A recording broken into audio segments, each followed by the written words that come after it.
Assalamualaikum warahmatullahi wabarakatuh. Jumpa lagi bersama saya Abdul Manan. Dan kini kita sudah berada di depan Masjid Raya Darussalam Palangkaraya, yang kononnya masjid ini merupakan masjid terbesar di Kalimantan Tengah. Mau tahu bagaimana isi dan kemegahan di dalam Masjid Raya Darussalam Palangkaraya? Ayo ikuti kami.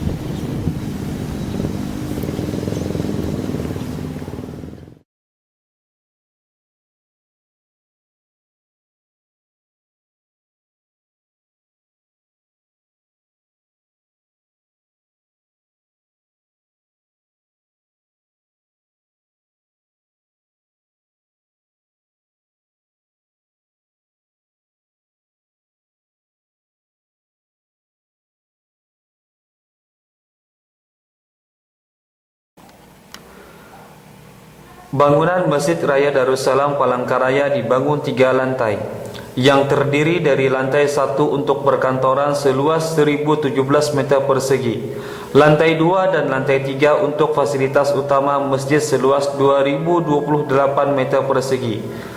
Masjid Raya Darussalam Palangkaraya memiliki total 3.358,5 meter persegi dan bisa menampung 5.000 jamaah. Bagian dalam masjid tampil elegan dengan dominasi warna putih dihiasi elemen hias kaligrafi yang berukuran kecil yang disusun menyamping. Interior bagian atas memperlihatkan limasan bertingkat yang ditopang 4 tiang penyangga untuk limasan yang paling tinggi. Dan masjid ini dipercaya merupakan masjid terbesar di Kalimantan Tengah. Bagaimana tanggapan Anda terhadap fasilitas yang ada di dalam masjid ini? Tanggapan saya secara pribadi mengenai fasilitas yang ada di dalam masjid ini, yaitu secara umum itu sudah bagus. Namun beberapa aspek kita maksimalkan, misalkan ini mengenai kipas angin. Misalkan kita ketika sholat Jumat itu saya rasa kipas angin kita tidak mencukupi untuk memberikan kenyamanan bagi jamaahnya. Misalkan dengan saldo kas yang sudah banyak sekian ratus juta, itu kita bisa gunakan untuk membeli AC misalkan, agar jamaahnya itu tadi merasa lebih nyaman lagi ketika beribadah dalam masjid. Dan seterusnya, bagaimana tanggapan Anda terhadap bagaimana kenyamanan ketika beribadah dalam masjid ini? Misalnya ketika kita sholat, ketika mengaji dan ibadah yang lainnya. Sebetulnya masalah ibadah, kalau kita kan berkaitan dengan kebersihan, saya lihat kebersihan sudah cukup bagus. Namun tadi tergantung dari pribadi jemaahnya tadi. Misalkan kita lagi sholat, sedangkan ada jemaah lain sedang baca Quran. Nah, jadi yang kita membaca Quran tadi bisa mengganggu urusan orang-orang di sholat tadi. Nah, jadi hanya sekedar saran saja bagi siapapun yang membaca Quran agar tidak mengalaskan suaranya dan agar tidak mengganggu orang-orang sedang menjalankan sholat. Bagaimana tanggapan Anda terhadap fasilitas yang ada di dalam masjid ini? Baik, kalau tanggapan saya pribadi tentang fasilitas yang ada di masjidnya adalah, yang pertama mungkin ya nggak begitu lengkap kan, tapi sudah memadai. Saya merasakan sendiri di atas itu kan, saya ketika membaca Al-Quran gitu kan, selain fasilitas juga kondisinya pun enak dirasakan, sehingga saya membaca Al-Quran di atas itu menjadi nyaman. Untuk fasilitas di masjid ini adalah, karena ini masjid baru mungkin tidak begitu lengkap, akan tapi mungkin 2-3 tahun ke depan insya Allah saya pikir sudah lengkap semuanya tentang fasilitas yang ada di masjid ini ya. Untuk tanggapan merasa kenyamanan ketika beribadah, misalnya baca Al-Quran, sholat dan ibadah yang lainnya di dalam masjid ini, bagaimana menurut Anda? Yang pertama memang beda dengan di masjid yang lain kan. Saya kan ini masjid baru kan, dan ini paling beda di masjid Kalteng sini kan. Ini paling bagus masjid ini kan. Ini juga masjid baru yang baru dibangun gitu di 2015 ini. Terus ketika saya beribadah di masjid ini, yang saya rasakan betul-betul kenikmatannya ketika beribadah dalam masjid ini adalah paling beda dengan yang lain. Ketika saya berada di masjid yang lain, saya merasa ya gimana ya, di samping masjidnya mungkin kecil atau bagaimana. Kalau di sini kan besar, selain besar juga kenyamanan untuk beribadah pun ada, gairah untuk beribadah pun, terus semangatnya pun ada di masjid ini gitu. Ya, baik Pak. Bagaimana tanggapan Bapak terhadap masjid yang sebesar ini dan juga bagaimana kegiatan yang ada biasanya rutinan di masjid ini, Pak? Terima kasih. Tanggapan saya tentang adanya masjid ini, tentu kami sebagai masyarakat atau tokoh masyarakat sangat bergembira dan senang menyambut baik karena ini sesuai dengan tuntutan masyarakat, khususnya Kalimantan Tengah. Idealnya memiliki masjid raya yang representatif, yang bagus, ya sesuai kondisi sebagai masjid provinsi, masjid raya ya kalau di provinsi itu. Dan kegiatannya ya alhamdulillah di masjid raya ini sesuai fungsinya, kegiatan imarahnya, ibadahnya cukup semarak, jamaahnya lumayan banyak. Kalau sholatnya bisa sampai 4 saf ya kalau maghrib itu.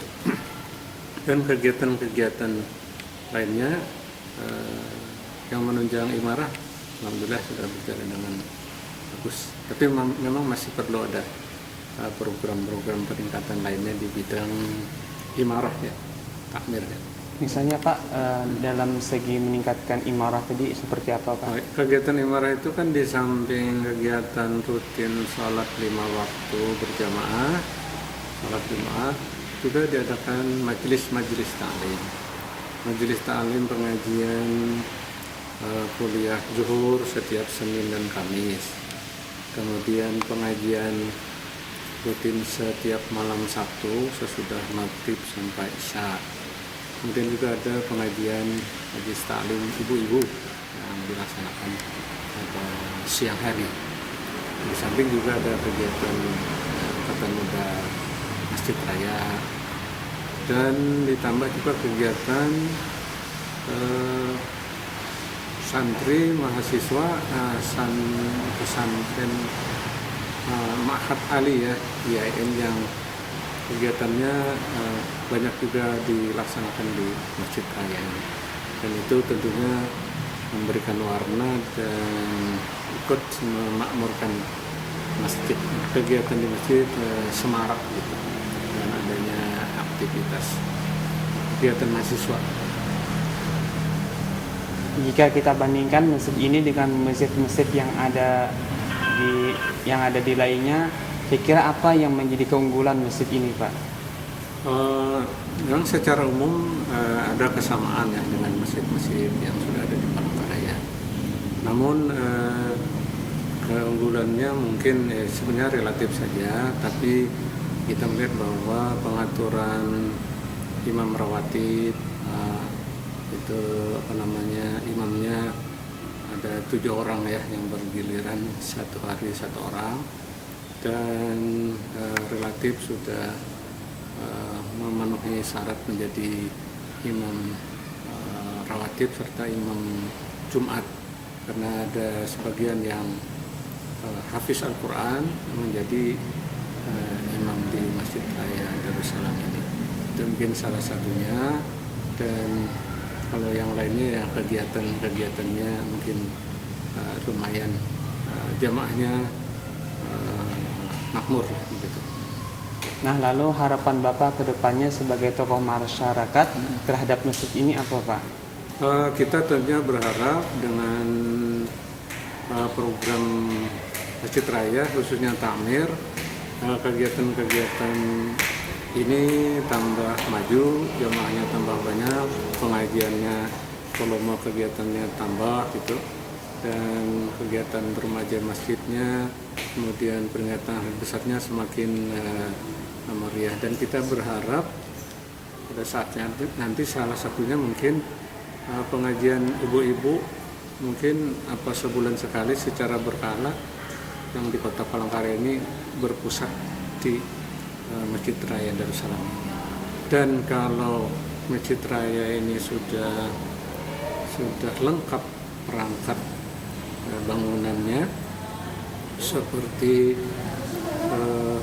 taman Masjid Raya, kemudian tertib parkirnya, menara sudah lengkap, yang dilengkapi dengan lift 2 buah menara itu, maka kita harapkan komplek atau Islamic Center Masjid Raya Darussalam ini menjadi salah satu tujuan wisata religi, wisata keagamaan.